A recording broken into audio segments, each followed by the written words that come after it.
Како дел од манифестацијата Денови на Кочанскиот турист 2015, вчера вечер на летната сцена на Центарот за култура Бели Мугри се одржа изборот на жетварската убавица за оваа година. Во конкуренција од 12 учеснички титулата ја доби Нина Лаковик. Нина Лаковик прв пат учествува на оваа манифестација и ја престрекне бидејќи токму таа е жетварската убавица за оваа година.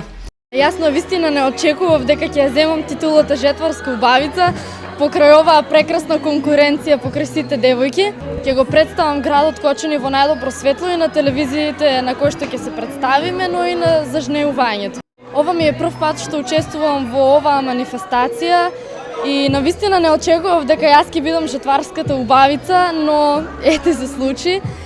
И горда сум и благодарам на жирито и на целата публика што дојде овде да не просвети.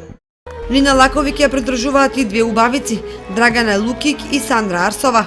Ова ми е прв пат да се представувам на оваа манифестација и сум многу изненадена, но исто така и многу задоволна. Не очекував дека ќе бидам втора придружничка и многу ми е мило и посакувам среќа на победничката и на првата придружничка. Самата манифестација беше збогатена со изведба на староградски македонски песни на камерниот оркестар при Основното музичко училиште Ристо Јоруков, заедно со гостинката од Турција Чидем Таштан, а под диригентство на професор Марија Лазарова.